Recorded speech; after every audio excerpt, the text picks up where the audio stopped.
तेलंगाना में राष्ट्रीय कार्यकारिणी की बैठक कर बीजेपी ने साफ संकेत दिया है कि अब वो साउथ में भी अपनी पकड़ मजबूत करने जा रही है। दक्षिण का द्वार कहे जाने वाले तेलंगाना में अगले साल विधानसभा चुनाव होने हैं और इससे फतेह करने के लिए बीजेपी बूथ लेवल से लेकर हाई लेवल तक की रणनीति पर काम कर रही है। आज बीजेपी की राष्ट्रीय कार्यकारिणी का दूसरा दिन है और आज की बैठक में राजनीतिक प्रस्ताव पेश किए जाएंगे। बैठक खत्म होने के ठीक बाद पीएम मोदी एक मेगा रैली को भी संबोधित करेंगे।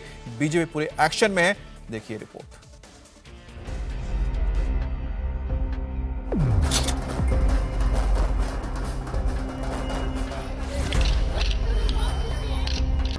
तेलंगाना में बीजेपी की राष्ट्रीय कार्यकारिणी का आज दूसरा दिन है।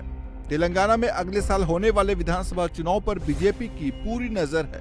राज्य के नगर निकाय चुनाव में मिली सफलता के बाद उत्साहित बीजेपी 2023 के लिए कोई कोर कसर छोड़ना नहीं चाहती। कार्यकारिणी की बैठक के पहले दिन आर्थिक और गरीब कल्याण संकल्प प्रस्ताव पारित किया गया, जबकि आज दूसरे दिन राजनीतिक प्रस्ताव आएगा, जिसके तहत पार्टी संगठन को मजबूत बनाने पर चर्चा की जाएगी।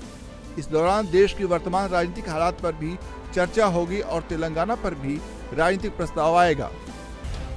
प्रधानमंत्री नरेंद्र मोदी दोपहर 2 बजे राष्ट्रीय कार्यकारिणी को संबोधित करेंगे। इस कार्यकारिणी बैठक के इम्पोर्टेंस का अंदाजा इसी बात से लगाया जा सकता है कि पीएम मोदी इसके सभी सेशंस में मौजूद रहने वाले हैं। आज शाम को कार्यकारिणी की बैठक खत्म होगी, जिसके बाद हैदराबाद में ओवैसी के गढ़ में पीएम मोदी का वो मेगा शो होगा जिसका इंतजार सभी को है।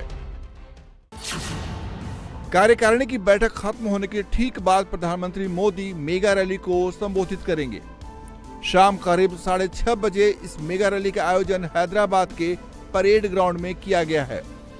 पीएम इस रैली के जरिए तेलंगाना में अगले साल होने वाले विधानसभा चुनाव के प्रचार का बिगुल फूंकने वाले हैं। इस रैली में तेलंगाना के अलावा आसपास के राज्यों से भी पार्टी समर्थकों को बुलाया गया है। पीएम की इस रैली को लेकर हैदराबाद में किस तरह का जोश है, वो वहां की सड़कों पर लगे पीएम मोदी और बीजेपी के झंडों से पता चलता है। पूरा हैदराबाद भगवामय हो गया है। यहां तक कि केसीआर के पोस्टर को भी पीएम मोदी और भगवा पोस्टरों से ढक दिया गया। पोस्टर वॉर की ये तल्खी पीएम मोदी के स्वागत के प्रोटोकॉल में भी नजर आई, जब शनिवार को पीएम के पहुंचने पर तेलंगाना के मुख्यमंत्री के चंद्रशेखर राव उन्हें रिसीव करने नहीं पहुंचे। मुख्यमंत्री के चंद्रशेखर राव एयरपोर्ट आए जरूर, लेकिन उन्होंने प्रधानमंत्री की जगह विपक्ष के प्रेसिडेंट कैंडिडेट यशवंत सिन्हा को रिसीव किया। प्रधानमंत्री जी, जब आप पहली बार चुने गए थे,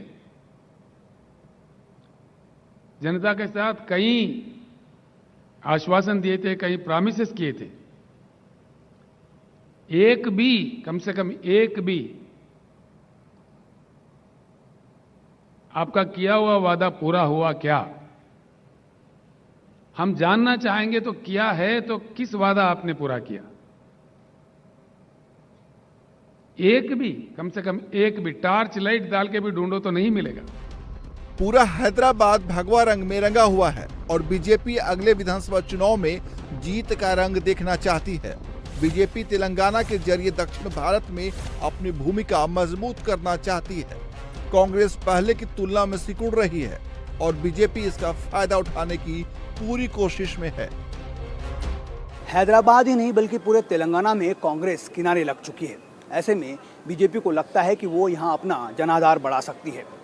AIMIM असदुद्दीन ओवैसी की पार्टी भी यहाँ एक प्लेयर है। ऐसे में बीजेपी को यहाँ पर एक खुला मैदान नजर आ रहा है। यही वजह है कि बीजेपी ने साल भर पहले से ही चुनाव की तैयारियां शुरू कर दी है और किसी भी कीमत पर दक्षिण का द्वार कहे जाने वाले तेलंगाना को बीजेपी हासिल करना चाहती है। बीजेपी ने मिशन साउथ के लिए अपनी पूरी ताकत झोंक दी है। पार्टी की पूरी कोशिश है कि इस बार वह साउथ में कर्नाटक से आगे निकलकर अपनी जीत का दायरा बढ़ाए। इंडिया टीवी हर वक्त हर जगह डाउनलोड करने के लिए सर्च करें India TV news Google play store या ऐप स्टोर पर।